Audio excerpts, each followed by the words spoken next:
దక్ష ప్రజాపతికి పూర్వకాలంలో 27 మంది కుమార్తెలు ఉండేవారు. ఆ 27 మంది కుమార్తెలలోనూ స్వధ అనబడేటటువంటి కుమార్తెని పితృదేవతలకిచ్చి వివాహం చేశారు. ఆ స్వధ అనబడేటటువంటి భార్య యందు పితృదేవతలకి 3 కుమార్తెలు జన్మించారు. వాళ్లే ఒక్కొక్కరికి మేనక అని ఒక ఆవిడికి పేరు, వేరొక ఆవిడికి కళావతి అని ఒక ఆవిడికి పేరు, వేరొక ఆవిడికి ధన్య అని పేరు. వీళ్ళు 3 వాళ్ళు చెప్పడం అయితే పైకి స్వధయందు పితృదేవతలకి జన్మించారని చెప్తారు, కానీ వాళ్ళ యొక్క స్థితి ఎటువంటిదంటే అయోనిజులతో సమానమైనటువంటి స్థాయిని వాళ్ళకి ఇచ్చారు.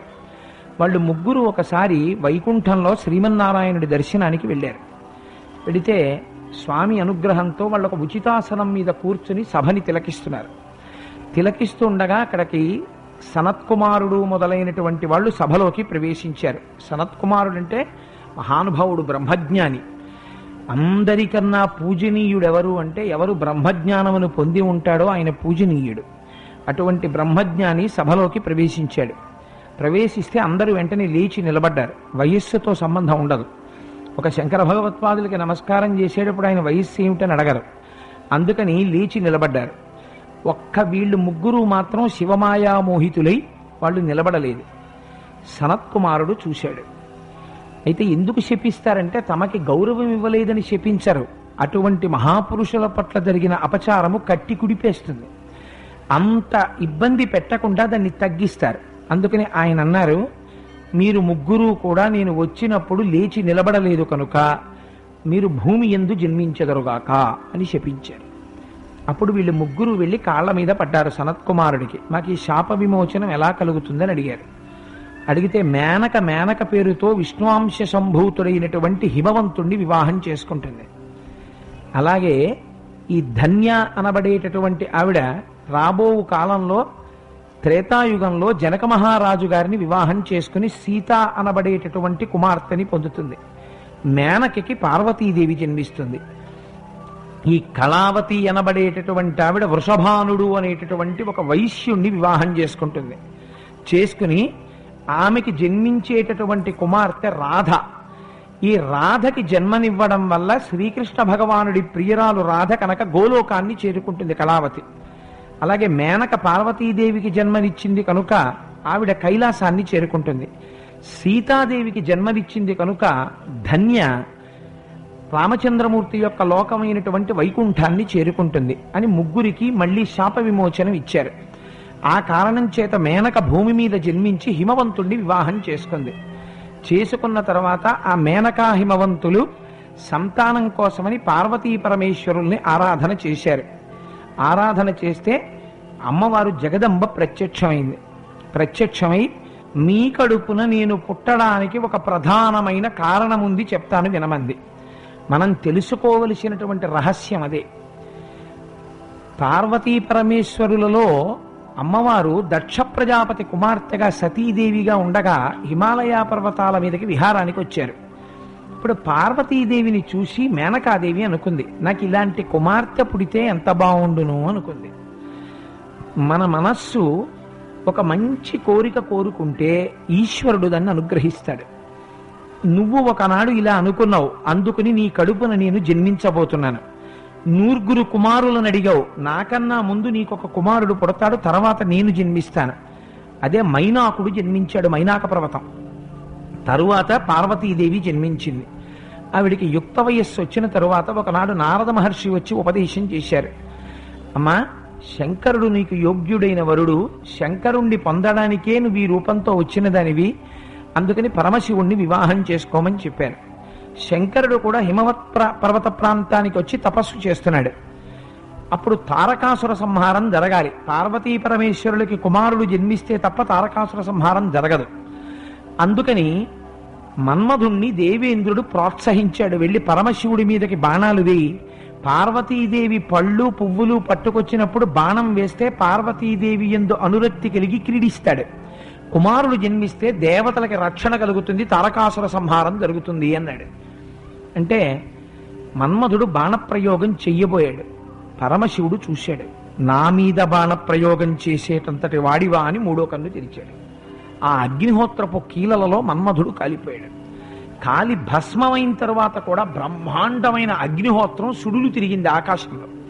ఇప్పుడు ఈ అగ్నిహోత్రాన్ని ఏం చెయ్యాలి అన్నారు. అది లోకాలు కాల్చేస్తుంది. అప్పుడు చతుర్ముఖ బ్రహ్మగారు ప్రార్థన చేశాడు. ఆ అగ్నిహోత్రాన్ని పరమశివుణ్ణి అడిగితే ఈ అగ్నిహోత్రాన్ని తీసుకెళ్లి సముద్ర గర్భంలో పెట్టమన్నారు. ఇది శివాజ్ఞ. అందుకని ఈ అగ్నిహోత్రాన్ని ఆ సముద్ర గర్భంలో భరించవలసింది, ఇది ఎటూ వెళ్ళిపోకుండా కాపాడమన్నారు. అంటే అప్పుడు సముద్రం తన కడుపులో పెట్టుకుంది ఆ అగ్నిహోత్రాన్ని. దానికే బడబాగ్ని అని పేరు. అప్పుడప్పుడు చూసారా, ఉప్పెన వచ్చిందండి అంటారు. మీకు జ్ఞాపకం ఉందో లేదో కానీ మన పురాణాలు ఎంత సత్యమో మీరు చూడండి. ఉప్పెన వచ్చినప్పుడు ఊళ్ళ మీదకు వచ్చిన నీళ్లతో అగ్నిహోత్రము మరుగునీళ్లు వచ్చాయని చెప్పారు ఆ రోజుల్లో. బడబాగ్ని బయటికి వస్తుంది ఒక్కొక్కసారి. సముద్ర గర్భంలో ఉంటుంది కాబట్టి దానికి బడబాగ్ని అని పేరు. అది శివుడి యొక్క 3వ కంటిలోంచి పుట్టిన మంట. ఆ తర్వాత ఆయన ఇప్పుడు తెరవలేదు దాన్ని ఇంకా. అందుచేత ఆ మన్మధుడు దహించిపోయాడు. ఆ తర్వాత రతీదేవి ప్రార్థన చేసింది. మన్మధుడు అనంగుడయ్యాడు. శరీరం లేకుండా కనపడతాడు, శరీరంతో మాత్రం ప్రద్యుమ్నుడిగా కనపడతాడు. శ్రీమన్నారాయణుడు కృష్ణమూర్తిగా వచ్చిన తరువాత కృష్ణ భగవానుడికి ప్రద్యుమ్నుడన్న కుమారుడు జన్మిస్తాడు. ఆ ప్రద్యుమ్నుడే మన్మధుడు. ఆయన శంబరాసురుణ్ణి సంహరిస్తాడు. అప్పుడు రతీదేవి మళ్ళీ మన్మధుణ్ణి పొందుతుంది అని వరం ఇచ్చారు. అప్పుడు శరీరాన్ని పొందుతాడని. సరే, ఈలోగా మరి పార్వతీదేవి పరమశివుణ్ణి ఎలా పొందడం అంటే అప్పుడు దేవతలు ఋషులు చెప్పారు. అమ్మా, శంకరుడంటే మహానుభావుడు, కాముణ్ణి దహించినవాడు, సాక్షాత్తు జ్ఞానస్వరూపి. అన్ని కళ్యాణాలలా పార్వతీ కళ్యాణం జరగడం అంటే కుదిరేటటువంటి విషయము కాదు. అందుకే పార్వతీ కళ్యాణం చెప్పడం, పార్వతీ కళ్యాణం వినడం, పార్వతీ కళ్యాణం చూడడం అంత గొప్పదై కూర్చుంది ప్రపంచంలో. అందుకని నువ్వు ఎలా వివాహం చేసుకోగలవో తెలుసా? అందం చూస్తే లొంగేవాడు పరమశివుడు కాడు, నువ్వు తప్పించు పరమశివుడు గురించి అన్నారు. ఆవిడ ముందు పళ్ళు తింది, తరువాత పంచాగ్నిహోత్రముల మధ్యలో తపస్సు చేసింది. కొంతకాలం ఆకులు తిని తపస్సు చేసింది, కొంతకాలం ఆకులు కూడా మానేసింది. అప్పుడు అపర్ణ అని పేరు పొందింది. తపస్సు చేస్తే శంకరుడి దగ్గరికి దేవతలు వెళ్ళి అడిగారు. ఆవిడ యొక్క తపస్సు తీవ్ర రూపాన్ని దాల్చింది. శంకర, మీరు పార్వతీదేవిని పరిణయం ఆడాలి అన్నారు. తప్పకుండా పరిణయం ఆడతాను, కానీ సప్తర్షులు వెళ్ళి పార్వతీదేవి యొక్క మనస్సుని మార్చడానికి ప్రయత్నం చెయ్యండి అన్నాడు. శంకరుడంటే ఏమిటో తెలుసా అండి? తన పెళ్లి తాను చెడగొట్టుకునేవాడు. ఆయన అంత నిర్మోహంతో ఉంటాడు. అందుకే సప్తర్షులు వెళ్ళి పార్వతీదేవికి చెప్పారు, అమ్మా ఏమిటమ్మా శంకరుణ్ణి వివాహం చేసుకుంటానంటావు? ఆ శంకరుడంటే ఎలా ఉంటాడో తెలుసా? రక్తం ఓడుతున్న పులితోలు కట్టుకుంటాడు, పునుకల మాల వేసుకుంటాడు, పావులు చుట్టుకుంటాడు. రేపొద్దున్న నీ పట్టుబట్టకి ఆయన పులితోలుకి ఎలా ముడి పెడతారు బ్రహ్మముడి వేసినప్పుడు? ఆయన ఎందుకమ్మా శ్రీమన్నారాయణుణ్ణి వివాహం ఆడమన్నారు. ఆవిడంది, మీరు సప్తర్షులు కదా, మీకు తెలియదా యథార్థం? శంకరుడి యొక్క స్వరూపం ఏమిటో మీకు తెలియదా అని అడిగింది. ఇప్పుడు సప్తర్షులు అన్నారమ్మా, మేము ఎందుకు శివనింద చెయ్యాలి? ఆయన మహానుభావుడు, ఆయనే నిజంగా తన నిజస్వరూపంతో కనబడితే సప్తర్షుల భార్యలు కూడా ఆయన్ని మోహిస్తారు, అంతటందగాడు. అందుకని అమ్మా, నీ ప్రయత్నమే యథార్థమని వెళ్ళి శంకరుడికి చెప్పారు. అయా, పార్వతీదేవి మనస్సు మరల్చడం సాధ్యం కాదు. చిత్రం ఏమిటో తెలుసా అండి? శంకరుడే బ్రహ్మచారి రూపంలో వచ్చి శివనింద చేశాడు. అప్పుడు ఎందుకమ్మా ఆయన్ని పెళ్లి చేసుకుంటావు? రేపు పొద్దున నువ్వు అత్తవారింటికి వెళ్ళవలసి వస్తుంది. ఎక్కడికెడతావు? రుద్రభూమిలో ఉంటాడు, శ్మశానానికి వెళ్ళాలి. రేపు పొద్దున నువ్వు చూస్తే మంచి మంచి అంగరాగములు రాసుకుంటావు, ఆయనేం రాసుకుంటాడు? శవభస్మ రాసుకుంటాడు. నువ్వు మంచి మణిహారాలు వేసుకుంటావు, ఆయనేం వేసుకుంటాడు? పులుకుల హారాలు వేసుకుంటాడు. నువ్వేం చేస్తావు? మంచి మంచి కంకణాలు గాజులు వేసుకుంటావు, ఆయనేం చేస్తాడు? ఆయన దగ్గర సైజులతో పావులు ఉంటాయి, ఓ పావులు తెచ్చి బెల్ట్ పెట్టుకుంటాడు, ఇంకో పావు చిన్న చిన్ని పావు పిల్లల్ని ఏరి చెవులకు పెట్టుకుంటాడు. మీరు రోజు ప్రాతస్మరామిలో చదవట్లేదండి? ప్రాతస్మరామి పరమేశ్వర వక్త్ర పద్మం పాలాక్షికీల పరిశోషిత పంచబాణం భస్మ త్రిపుండరచితం పణికుండలాఠ్యం. చిన్న చిన్న పావు పిల్లల్ని కుండలాలు పెట్టుకుంటాడు, ఇంకొంచెం మీడియం సైజు పావుల్ని గాజులుగా పెట్టుకుంటాడు. అన్ని పావులే ఆయనకి. ఎందుకంటే అలా పావులు పెట్టుకోవడం అని మీరు అడగచ్చు నన్ను. ప్రపంచంలో గోదానం చేస్తానంటే పుచ్చుకుంటారు, ఇప్పుడు సత్యనారాయణ రెడ్డి గారు వచ్చి అయ్యా కోటేశ్వరరావు పుచ్చుకోడు అని పేరే కానీ ఓ మంచి పంచ పట్టుకొచ్చి ఇస్తే పుచ్చేసుకున్నాను. పుచ్చుకోండి అంటే పుచ్చుకున్నానా లేదా? ఇదే ఆయన అయ్యా కోటేశ్వరరావు మీరేమీ పుచ్చుకోరు, అందుకని చెప్పి మీకు ప్రత్యేక బహుమానం తెచ్చాం అని చెప్పి మత్ ఇంజక్షనో ఏదో ఇచ్చి ఆయనకి పట్టుకోవడం భయమే కదా మరి. అందుకని ఓ త్రాచుపావును తెచ్చి నా మెళ్ళ వేశారనుకోండి, పుచ్చుకుంటానా? పారిపోతాను ఇక్కడి నుంచి. శంకరుడు ఒక్కడే పుచ్చుకుంటాడు. శంకరుడు పుచ్చుకోవడం ఏమిటో తెలుసా అండి? పావు చుట్టలు చుట్టుకుని ఉంటుంది, తన చుట్టలోంచి తన కింద నుంచి తానే వెళ్ళిపోతుంటుంది మిలికపడినట్టు. అలా వెళ్ళడమే కాల రూపంలో వెళ్ళడం. పాము కదలిక కాలము కదలిక. ఆ పాము కనపడిన దానికి మృత్యుహేతు అవుతుంది, తినేస్తుంది. ఎలకని కాని దేన్నైనా తింటుంది, కరిచిందా చచ్చిపోతారు. కాలము కూడా మృత్యుస్వరూపమే. కాలము నడిచి వెళ్ళిపోతుంటే మృత్యువు రూపంలో తినేసుకుంటాడు. అంటే ఆయన మృత్యుంజయుడు, అందుకు సర్పాభరణుడు. అందుకని ఇన్ని వేషాలుంటాయమ్మా, ఆయన ఎందుకమ్మా నీకు కళ్యాణానికి అని అడిగారు. అయితే పార్వతీదేవంది ధూర్త బ్రహ్మచారి, ఎవడురా నువ్వు? శంకరుడి గురించి నీకు తెలియదులా ఉంది. శివనింద వినడమే మహాపాపం, ధూర్తుడా పోతలకని చెప్పి చెవులు మూసుకుంది. అప్పుడు శంకరుడు నిజస్వరూపంలో ప్రత్యక్షమయ్యాడు. గమ్మత్తేమిటో తెలుసా అండి? పార్వతీ కళ్యాణంలో ఆవిడ ఒక మాట అడిగింది, శంకరా నువ్వు ప్రత్యక్షమయ్యావు, దా పార్వతి వెళ్ళిపోదాం కైలాసానికి అంటావు నువ్వు, కానీ నేను అలా రాను. ఇప్పుడు నీతో నువ్వేం చేయాలో తెలుసా? కన్యని అపేక్షించాలి. మా నాన్నగారి దగ్గరికి వచ్చి అయా హిమవంతుడా నాకు మీ కుమార్తెనిచ్చి వివాహం చేయి అని అడగాలి. గతంలో నువ్వు ఒకసారి నన్ను వివాహం చేసుకున్నావు దక్ష ప్రజాపతి కూతురుగా ఉన్నప్పుడు. అప్పుడు నువ్వు వైదికమైనటువంటి ప్రక్రియని పాటించలేదు, నవగ్రహాలకి పూజ చెయ్యలేదు. ఆ కారణం చేత నేను శరీరాన్ని వదిలిపెట్టాను లోకానికి ఒక పాఠం నేర్పడానికి. ఇప్పుడు వైదికమైన పద్ధతిలో మన యొక్క వివాహం జరగాలి, అలా అయితేనే మళ్ళీ వివాహం జరుగుతుంది. అందుకు నేను వచ్చి మా నాన్నగారిని అడిగింది. అయ్యో దానికి ఏమండి తప్పకుండా అడుగుతాను. ఆయన ఏమిటంటే భోళాశంకరుడు మహానుభావుడు, అందుకని బయలుదేరాడు. బయలుదేరినటువంటి వాడు అసలు వీళ్ళకెంత భక్తి ఉందో చూడాలనుకున్నాడు. అనుకుని అక్కడి నుంచి పెద్ద నాట్యం ఆడేటటువంటి వాళ్ళ ఓ పులితోలు కట్టుకుని ఓ ఢమరుక పట్టుకుని ఆ ఢమరుక వాయించుకుంటూ రాజవీధుల్లో విడుచున్నాడు. ఎంత బాగా నాట్యం చేస్తున్నాడో అని పిలిచారు. పిలిస్తే పార్వతీదేవంది అమ్మా నేను ఈయన్నే పెళ్లి చేసుకుందాం అనుకుంటున్నానంది. అంటే మేనకాదేవంది నిన్ను చంపేసి నేను చచ్చిపోతాను, వీడు దొరికాడే నీకు పెళ్లి చేసుకోవడానికి? పావులు కట్టుకుని పులితోలు కట్టుకుని ఢమరుక వాయించుకుంటూ వీధులమ్మడి తిరుగుతున్నాడా, ఈయన నువ్వు పెళ్లి చేసుకుంటావు? నీ పరిస్థితి చూస్తే నాకేమనిపిస్తోందో తెలుసా? వజ్రం తీసుకొచ్చి ఇస్తే నాకు అక్కర్లేదని గాజు ముక్క ఏరుకున్న వాళ్ళ, శ్రీచందనం తీసుకొచ్చిస్తే రాసుకోవడం మానేసి బూది తీసి ఒంటి మీద రాసుకున్న వాళ్ళ, వీధిలోంచి పిలిచి భోజనం పెడతానంటే మానేసి పెరట్లోంచి వచ్చి భిక్షమెత్తుకున్న వాళ్ళ, ఏమిటే ఈ పని? ఏమిటి ఇంత తపస్సు చేసి ఈయన పెళ్లి చేసుకునేది? నిన్నివ్వను, నీ తలకి నా తలకి బండ కట్టి సముద్రంలో దూకేస్తాను అంటే అప్పుడు శంకరుడు తాండవం చేశాడు. చేస్తే అంటే ఇవాళ సమయం లేదు కాబట్టి నేను ఆ శ్లోకాలు వదిలిపెట్టేశాను. తాండవం చేస్తే ఆయనలోనే బ్రహ్మ, ఆయనలోనే విష్ణువు, ఆయనలోనే రుద్రుడు అన్నీ కనపడ్డాయి, సమస్త లోకాలు. ఆ తేజోమూర్తిని చూసి మేనకాదేవి పరవశించిపోయింది. పరవశించిపోయి మేనకా హిమవంతులిద్దరూ ఆనంద పారవశ్యంతో తప్పకుండా మా అమ్మాయిని నీకిచ్చి వివాహం చేస్తామన్నారు. శంకరుడు వెళ్ళిపోయాడు కైలాసానికి. వెళ్ళిపోయిన తర్వాత దేవతలకు అనుమానం వచ్చింది. వాళ్ళు మీటింగ్ ఇట్టారు. పెళ్లి సెటిల్ అయిపోయింది, కళ్యాణం జరిగిపోతుంది. జరిగిపోతే హిమవంతుడు కన్యాదానం చేసేస్తాడు. త్రికరణ శుద్ధిగా కన్యాదానం కాని శంకరుడికి చేశాడా అంతే, ఇంకా మోక్షం వచ్చేస్తుంది. మోక్షం వచ్చేస్తే హిమాలయ పర్వతాలు ఉండవు. హిమాలయ పర్వతాల్లో నవనిధులు ఉన్నాయి, ఎందరో తపస్సులు ఉన్నారు, గంగానది ఉన్నది, ఎన్ని నదులో ఉన్నాయి, పవిత్ర ప్రదేశాలు ఉన్నాయి. మరి ఇప్పుడు ఎలా? అందుకని త్రికరణ శుద్ధిగా కన్యాదానం జరగకూడదు. మనసులో ఏదో భయంతో ఇష్టం లేకుండా కన్యాదానం చెయ్యాలి. అంటే మేనకా హిమవంతుల యొక్క మనస్సు మార్చాలి. అందుకని ఏం చేద్దామని ఆలోచన చేశారు. ఆలోచన చేస్తే శంకరుడి దగ్గరికి వెళ్ళారు. వెళ్ళి అయ్యా వేరొకడు శివనింద చేయడం ఏం బాగుంటుందండి, అందుకని మీ పెళ్లి మీరు ఎలా చెడగొట్టుకోవాలంటే పెళ్లి జరగాలి, కానీ మీ అత్తారు సంతోషంగా మీకు పిల్లని ఇవ్వకూడదు, అలా మీ పెళ్లి చేసుకోండి అన్నారు. ఇది మహాత్యాగం శంకరుడిది. ఒప్పుకున్నాడు.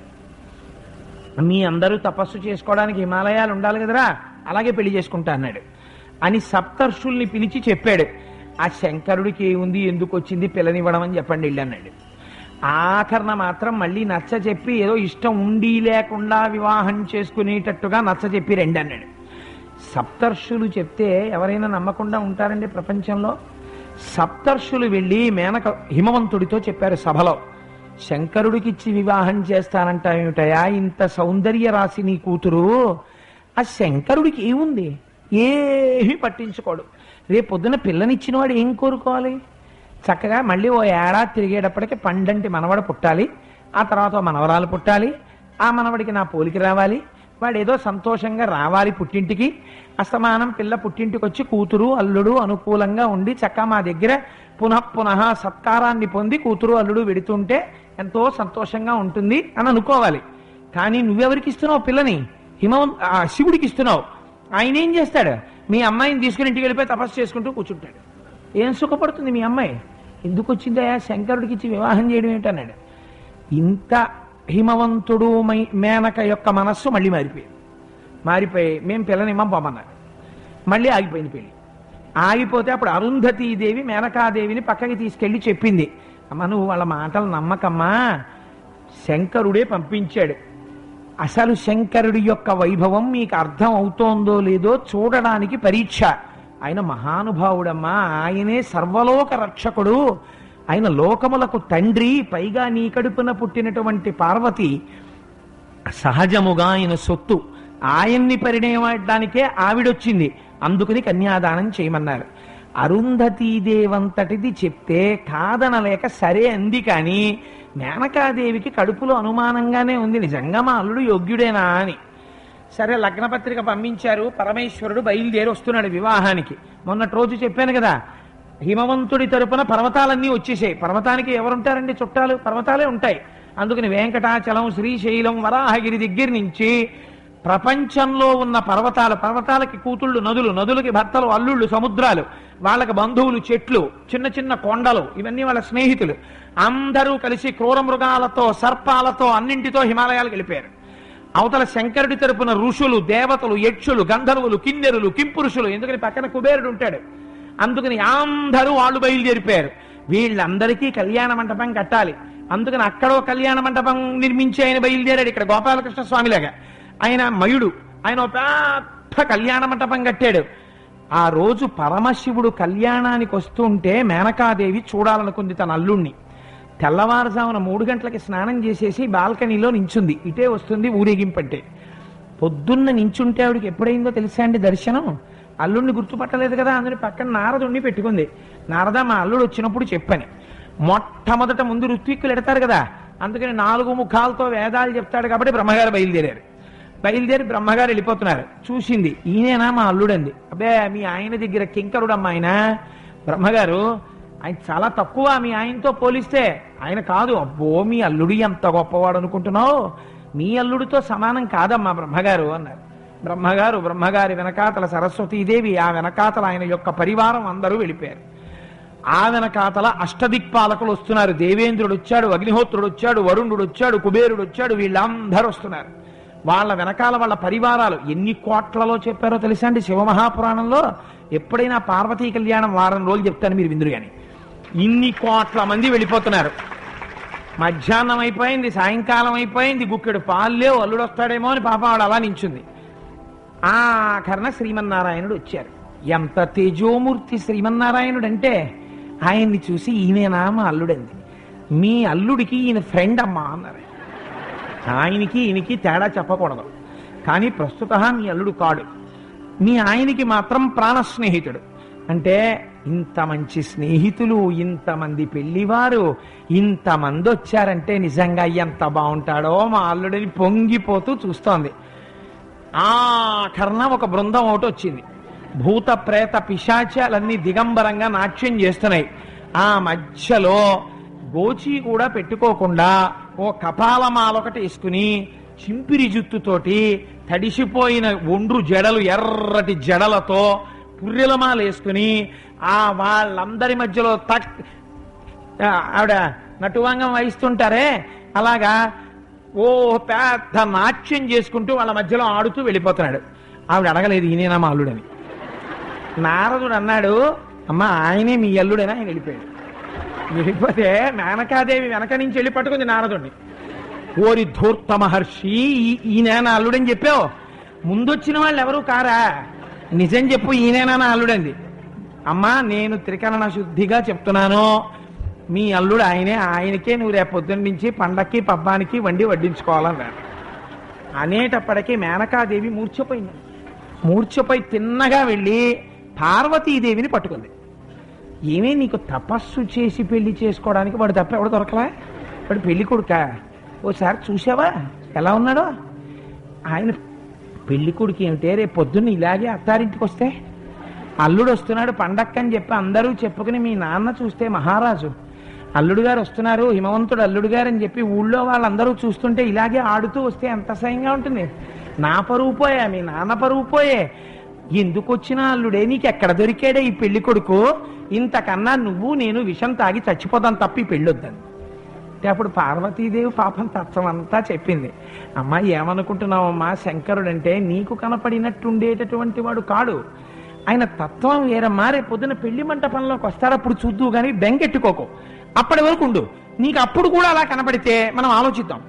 వస్తాడమ్మా చూడని ఆలోచిద్దాం అంటుందా పార్వతీదేవి. అమ్మ నువ్వు అప్పుడు చూడు నీకు ఎలా కనపడతాడో అంది. నిజంగా పెళ్లి మంటపంలోకి వచ్చాడు. వచ్చేటప్పటికి స్వామి ఎలా ఉన్నారో తెలుసా అండి?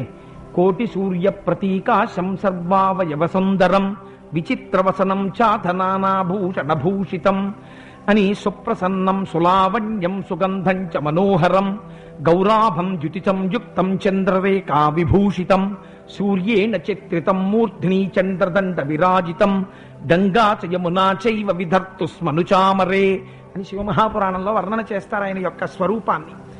ఆయన నడిచి వస్తుంటే కోటి సూర్యులు ఉదయించినంత ప్రకాశం.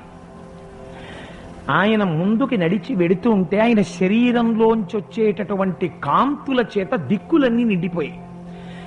సూర్యేణ చిత్రితం మూర్తిని, సూర్య భగవానుడు ఆయనకి ఛత్రం పట్టాడు. చంద్రదండ విరాజితం, చంద్రుడు పక్కన దండం పట్టుకుని నడుస్తున్నాడు. వెనకాతల గంగాదేవి యమునాదేవి ఇద్దరూ కూడా ఆయనకి వింజామరలు విసురుతున్నారు.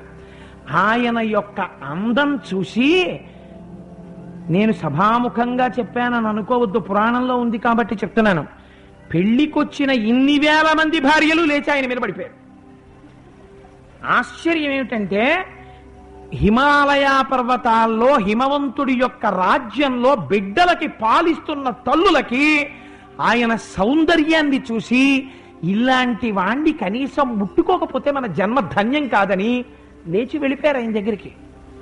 అప్పుడు చూసింది మేనకాదేవి, అబ్బా ఇది కదా శివ సౌందర్యం అంటే, నాకు తగినవాడు నా అల్లుడు, అద్భుతం, మా అమ్మాయి భలే సెలెక్ట్ చేసుకుంది అనుకుంది. కానీ కడుపులో మాత్రం అలా ఎందుకు కనపడ్డాడు, మళ్ళీ ఎప్పుడన్నా అలా రాడు కదా అని అనుమానం. ఇప్పుడు ఏమైంది, త్రికరణ శుద్ధి పోయింది, కన్యాదానం చేస్తోంది కానీ అనుమానమే కడుపులో. ఎప్పుడు ఇలా ఉంటే పర్వాలేదు, పొద్దున్నొచ్చినట్టు వస్తే అప్పుడప్పుడు చాలా అసహ్యంగా ఉంటుందే అని కడుపులో బాధ. త్రికరణ శుద్ధి లేని కన్యాదానం చేశారు. దానివల్ల ఏమైందో తెలుసా అండి? పాపం అసలు మీకు పెళ్లిలో ఆశ్చర్యం చెప్పనా, ఇప్పుడు కళ్యాణం జరుగుతుంది, మీరు చూద్దురు గాని గణపతి పూజ చేస్తారు. అందుకే మనం గణపతి ఆలయం దగ్గర నుంచి వచ్చాం. గణపతి పూజ చేసిన తరువాత ప్రధాన ఘట్టాల్ని మాత్రమే స్పృశిస్తున్నాను. ప్రవర చెప్తారు, శివ కళ్యాణంలో కూడా ప్రవర చెప్పారు. ప్రవర చెప్పినప్పుడు ఆశ్చర్యం జరిగింది. పార్వతీదేవికి ప్రవర చెప్పేశారు. ఎవరు? ఏదో హిమవంతుడి యొక్క పుత్రి అలా చెప్పేశారు. పరమశివుడికి చెప్పవలసి వచ్చింది ప్రవర. 3 తరాలు చెప్పాలి. చెప్పవలసి వస్తే శంకరుడికి తండ్రి ఎవరో ఎవరికి తెలియదు. అడగాలి ఇప్పుడు ఎవరినన్నా కాస్త పెళ్లిలో నేను చాలా క్లోజ్ అండి అన్నవాళ్ళు ఉంటారు కదా, కోటేశ్వరరావు గారి గురించి తెలుసుకోవాలనుకోండి దొరగారిని అడుగుతారు కదా, ఎందుకంటే ఎప్పుడు దొరగారు కోటేశ్వరరావు కలిసి ఉంటారు కదా, తెలుస్తుంది దొరగారు. కానీ అలా శంకరుడి గురించి తెలుసుకోవాలి, ఎవరిని అడగాలి? ఎప్పుడు శంకరుడితో తిరిగేవాడిని అడగాలి. నారాయణుడిని అడిగారు. ఆయన అన్నాడు, ఏమో నేను పుట్టేప్పటికే ఆయన ఉన్నాడు, నాకు తెలియదు, మరి ఆయనే ఉన్నాడంటే ఆయన తండ్రి గారు ఎవరో నాకు తెలియదు అన్నాడు. చతుర్ముఖ బ్రహ్మగారిని అడిగారు, ఏమో నాకు తెలియదు అన్నాడు ఆయన. అంటే అప్పుడు అందరినీ అడుగుతున్నారు. అసలు ఈ పెళ్లి సెటిల్ చేసిన ఆయన ఒక ఆయన ఉన్నాడు. ఆయన నారదుడు మహతి వాయించుకుంటూ కూర్చున్నాడు. కూర్చుంటే అందరూ వెళ్ళి అడిగారు. సంతోషంగా నవ్వుకుంటూ ఆయన వీణ వాయించుకుంటున్నాడు. ఏమిట్రా ఈ వీణ, ఓ పక్కనేమో ప్రవర తెలియట్లేదనా వీణ పట్టుకున్నాడు నారాయణుడు. పట్టుకుని ప్రవర తెలియట్లేదురా, శంకరుడికి తండ్రి ఎవరు తాత ఎవరు అని అడిగారు. ఆయన అన్నాడు, అప్పుడే మర్చిపోయారు ఏమిటో మీరు, ఒకప్పుడు ఇలాగే శంకరుడికి ఆద్యంతాలు కనుక్కుందామని మీరిద్దరూ బయలుదేరారు. బయలుదేరితే ఆయన శివలింగం కింద ఆవిర్భవించాడు. మీరు కనుక్కోలేక తిరిగి వచ్చేశారు. జ్ఞాపకం ఉందా? ఆద్యంతములు లేని వాడికి, అవాంగ్మానస గోచరుడికి, సర్వ సృష్టి స్థితిలయములు చేసేటటువంటి వాడికి, అటువంటి వాడికి తండ్రి ఎక్కడుంటాడయా? ఆయనే నాదస్వరూపుడు. ఆయనలోంచి ఆకాశము, ఆకాశములోంచి ధ్వని, ఆకాశాత్ వాయు, వాయోరగ్ని రోజు చెప్తుంటారు కదా. అలా పంచభూతములు, పంచభూతములలోంచి ఈ సృష్టి అంతా జరిగింది. ఆయన స్వరూపం ఎవడికి తెలిసి ఇవాళ ఇలా కనబడుతున్నాడు గాని, అగ్ని ముఖంబు పరాపరాత్మకమాత్మ కాలంబు గతి రత్నగర్భ పదము శ్వసనంబు నీ యూర్పు రసన జలేషుండు దిశలు కర్ణంబులు దివము నాభి సూర్యుండు కన్నులు శుక్లంబు సలిలంబు జఠరంబు జలధులు చదలు శిరము సర్వౌషధులు రోమచయము శల్యంబు లద్రులు మానసమృతకరుండు చందములు ధాతువులు ధర్మసమితి హృదయము ఆస్యపంచకము ప్రచరాహ్వయంబు అయిన నీరూపు సదసత్వమై శివాఖ్యయై స్వయం జ్యోతి అయ్యొప్పు ఆజ్యముగుచు. అటువంటి పరమేశ్వరుడికి ప్రవరెవరు చెప్పగలరా? ఏదో లౌకికంగా చెప్పాలి కాబట్టి కాసేపు సదాశివుడని, కాసేపు మహేశ్వరుడని ఆయనకే పేర్లు పెట్టి ప్రవర చెప్పారు. చెప్పి కళ్యాణం పూర్తి చేశారు. పార్వతీ పరమేశ్వర కళ్యాణంలో గొప్పతనం ఏమిటో తెలుసా అండి? హిమవంతుడు శంకరుడి కాళ్ళు కడిగాడు. ఆ కాళ్ళు కడిగినటువంటి నీళ్లు శంకరుడి పాదములకు వైదికమైన మంత్రములతో ఏ జలములు తగిలాయో ఆ జలములు మీకు ఇహమునందు సమస్త సంపత్తినిస్తాయి, మృత్యుభయాన్ని పోగొడతాయి, అనారోగ్యాన్ని తీసేస్తాయి. అన్నిటినీ మించి శివుడు జ్ఞానప్రదాత, అపారమైన ఐశ్వర్యం. అందుకే మారేడు జలం ఆయన మీద పడితే ఐశ్వర్యం వస్తుంది. ఐశ్వర్యం ఇస్తాడు, విజ్ఞానం ఇస్తాడు, మోక్షం ఇస్తాడు, అపమృత్యు భయం తీసేస్తాడు, రోగభయం నివారిస్తాడు. కన్యాదాత గారు అల్లుడు చిన్నవాడైనా కాళ్ళు కడుగుతాడు. నారాయణ స్వరూపాన్ని చూసి కాళ్ళు కడిగితే, చిన్నవాడైనా కాళ్ళు కడిగించుకున్నాడు కాబట్టి మంత్రానుష్ఠానం చేసుకోవాలి పెళ్లి కొడుకు తర్వాత. కానీ నారాయణుడి కాళ్ళు కడిగిన జలాలని ప్రోక్షణ చేసుకుంటారు తల మీద. ఇవాళ పరమశివుడి యొక్క పాదములు కడిగినటువంటి జలములను దర్బార్ పూర్తయిపోయిన తర్వాత మీ అందరి దగ్గరికి ప్రత్యేకం దీనికోసం ఋత్విక్కుల్ని తీసుకొచ్చారు సుబ్రహ్మణ్య శర్మ గారు. వాళ్ళు మీ అందరికీ మంత్రోచ్చాటనం చేస్తూ మీరు ఇలా కూర్చుని ఉండగా వాళ్లే మీ దగ్గరికి వచ్చి మీ మీద ప్రోక్షణ చేస్తారు ఆ జలాల్ని. మంగళసూత్రం కట్టించుకుంది పార్వతీదేవి. శంకరుడు మన్మధుణ్ణి కాల్చాడు. ఆయన మంగళసూత్రం కడతాడండి ఒక స్త్రీ మెడలో. కానీ అది జగదంబ యొక్క గొప్పతనం, అది త్రిపుర సుందరీ తత్వం అంటే. అమ్మ మెడలో మంగళసూత్రం కట్టించుకుందావిడ. మంగళసూత్రం కట్టేటప్పుడు, ఏమండి మంగళసూత్రం ఎప్పుడు మనం పుట్టినప్పటి నుంచి మెడలో కడుతున్నారు ఏమిటండి, మేము మార్చేసుకుంటాం సరదాగా చేతికో కాలుకో కట్టించుకుంటాం అంటే కుదరదు. మంగళసూత్రం ఎప్పుడు కట్టినా మెడ మీదే కట్టాలి, ఇక్కడే వెయ్యాలి. 3 ముళ్ళు వేసినప్పుడు ప్రతి ముడికి కుంకం పెడతారు. 3 ముళ్ళు ఎందుకు వేస్తారో తెలుసా అండి? 3 ముళ్ళు వేస్తే 3 అంకె సత్యం, 3తో సత్యాన్ని ఆవిష్కరిస్తారు. ఇక్కడే కట్టాలి. ఇక్కడెందుకు కడతారంటే విశుద్ధి చక్రం ఉంటుంది కంఠంలో, దాంట్లో 2 దళాలు ఉంటాయి. ఆ 2 దళాలు పార్వతీ పరమేశ్వరులు. పార్వతీ పరమేశ్వరులు ఉన్నటువంటి విశుద్ధి చక్రం ఉన్న కంఠంలోంచి అక్షరం బయటికి వస్తుంది. అక్షరం అంటే క్షరము కానిది, నాశనము లేనిది. అటువంటి స్వరూపం పార్వతీ పరమేశ్వరులు. వాళ్ళ పాదముల మీద ఎప్పుడూ ఆ ముడులు తగులుతుంటే భర్తకి ఆయుర్దాయం ఉంటుంది. అందుకని మంగళసూత్రం ఇక్కడే 3 ముళ్ళు వేయించు కట్టించుకుంటారు తప్ప దాని స్థానం మార్చడానికి వీల్లేదు. మామూలుగా వివాహంలో కట్టించుకుంటేనే అంత గొప్ప. సాక్షాత్ జగదంబ మెడలో శంకరుడు 3 ముళ్ళు వేస్తాడు. ఇప్పుడు మీరు చూద్దురు గాని ఆ మంగళసూత్రాలని మీ అందరికీ చూపిస్తారు. మంగళసూత్రం అని ఇక్కడే ఎందుకు కడతారో తెలుసా అండి? ఈ పైన ఉన్న శిరస్సు ఎప్పుడు ఆదేశాలు ఇస్తుంది. ఓయ్ కోటేశ్వరరావు, నీ కుడి పాదం తిమ్మిరెక్కుతోంది, కొంచెం నీ మోకాల పైకెత్తు అంటుంది. అనగాని మోకాలు ఇలా పైకి లేచి కొంచెం ఈ పాదం ఇలా అంటాను, తిమ్మిరి తగ్గుతుంది. అంతేకాని ఎప్పుడు నువ్వు చెప్పడమో మేము కదలడం ఏంటి, నేను కదలనివ్వాలంటుంది ఏంటి, అలా అందు. ఈ తల చెప్పిన ఆదేశాల్ని ఈ కంఠానికి కింద ఉన్నటువంటి భాగాలన్నీ అంగీకరిస్తాయి. ఈ తల చెప్పిన ఆదేశములు కిందనున్నటువంటి భాగానికి కంఠానికి వెనకాతల నుంచి వెన్నుపాములోంచి వెడతాయి. అందుకే కంఠంలో కట్టడం అంటే, అందుకే సప్తపది అయితే తప్ప వివాహం పూర్తయినట్టు కాదు. సప్తపదిలో ఒక్కొక్క అడుగు వేస్తున్నప్పుడు ఒక్కొక్కటి వదిలిపెట్టి స్నేహం చేస్తారు. అందుకే సప్తపది మంత్రాలతో జాగ్రత్తగా వీడియో కోసం నడవకుండా, ఫోటోలు కోసం నడవకుండా మంత్రం కోసం నడిస్తే ఏం జరుగుతుందో తెలుసా అండి? సప్తపది మంత్రాలకి ఒక రహస్యం ఉంది. సప్తపది మంత్రాలు జరుగుతుండగా పార్వతీ పరమేశ్వరుల్ని తలుచుకుంటూ 7 అడుగులు ఏ దంపతులు వేస్తారో ఆ దంపతులలో స్త్రీ ఎన్నడూ కూడా జుట్టు విరబోసుకుని గుండెలు బాతుకుని ఏడవవలసిన అవసరము ఉండదు. అంతే, అంతకన్నా నీ చెప్పక్కర్లా. పరమమంగళప్రదమైన సభలో దానికి అర్థం ఎందుకు చెప్పాలి అంటే, అసలు ఆ స్త్రీకి అటువంటి సన్నివేశం రాదు.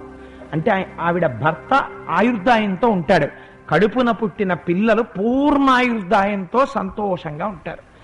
అటువంటి స్థితి కలగాలంటే సప్తపది జరిగేటప్పుడు భగవంతుణ్ణి తలుచుకుంటూ పార్వతీ పరమేశ్వరుల్ని తలుచుకుంటూ 7 అడుగులు వెయ్యాలి. సఖ్యం కలుగుతుంది. తలంబ్రాలు పోయిస్తారు. ఆ పోయించేటప్పుడు వాళ్ళ చేతుల్లో పోసి మంత్రాలు చెప్పి పోయిస్తారు. నేను ఇవాళ పెద్ద విశేష వ్యాఖ్య చేయదలుచుకోలేదు. ఆ తలంబ్రాలు పోస్తున్నప్పుడు ఒకళ్ళ తలమించి ఒకళ్ళ మీదకి జారుతాయి. అప్పుడు కొన్ని మంత్రాలు చెప్తారు. అయ్యా, నీ సౌందర్యము ఎప్పుడూ ఇలాగే నిలబడుగాక, నీ వలన నాకు సత్సంతానము కలుగుగాక, ధనధాన్య వృద్ధి పశువృద్ధి కలుగుగాక, యజ్ఞ సమృద్ధి కలుగుగాక అని ఒండరులు ఒకళ్ళనొకళ్ళు అపేక్షిస్తారు.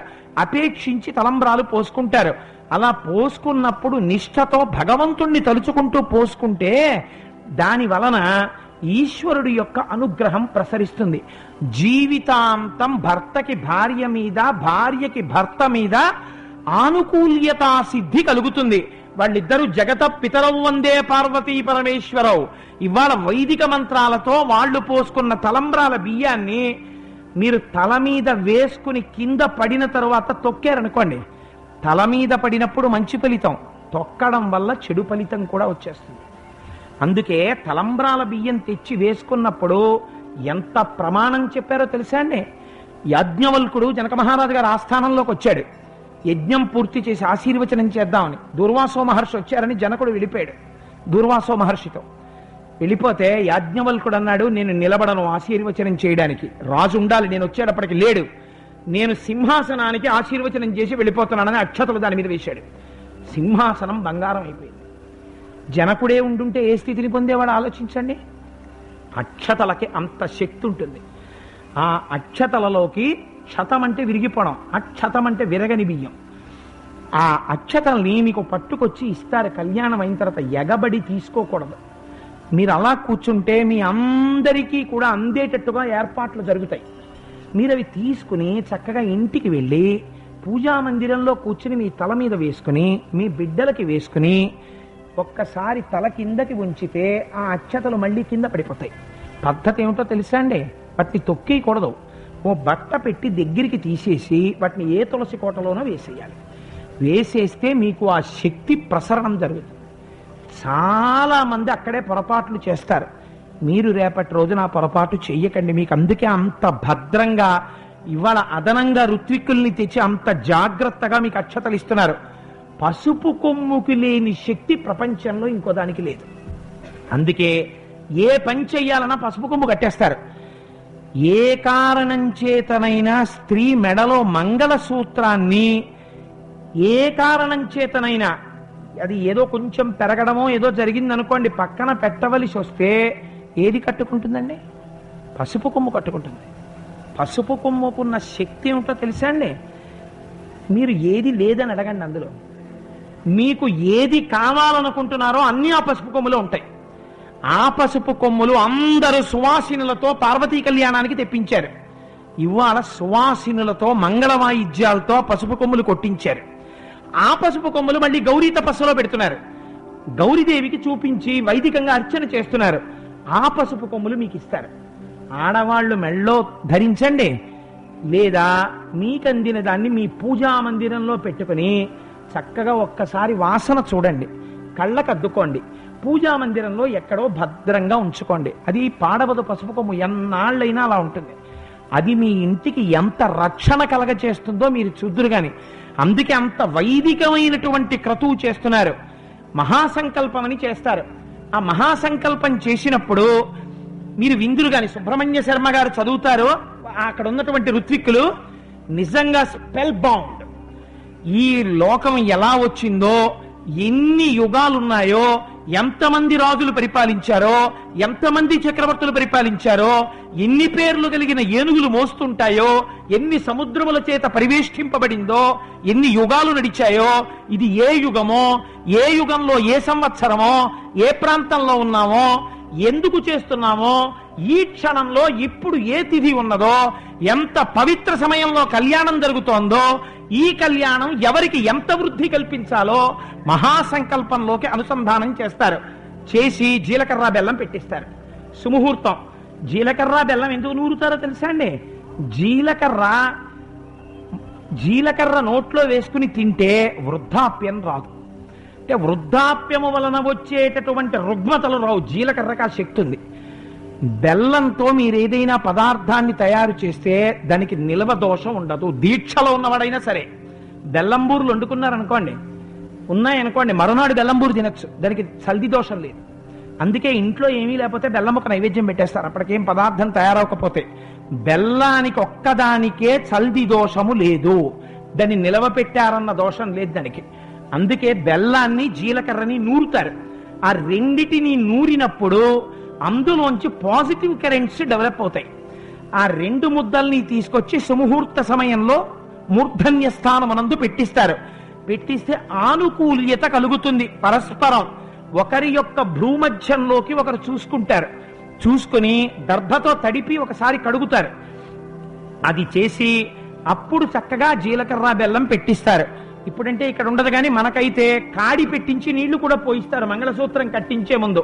అపాలక ధాన ఒకటి ఉంది. అత్రి మహర్షి యొక్క కుమార్తె వివాహం అవ్వకుండానే బొల్లు వచ్చేసింది ఆవిడకి. ఎవరు పెళ్లి చేసుకోలేదు. ఒకనాడు స్నానం చేయబోతుంటే నదిలో కొట్టుకుపోతుంటే ఎలాగో చచ్చిపోతున్నానని ఒక సోమలత దొరికితే నోటితో నవిలి ఇంద్రుడికి అభిషేకం చేసింది. ఇంద్రుడు సంతోషించి చచ్చిపోయే ముందు కూడా నాకు ఆ సోమ రసంతో అభిషేకం చేసిందని ఆ కాడి మించి ఇరుసు మించి నీళ్లు పోశాడు.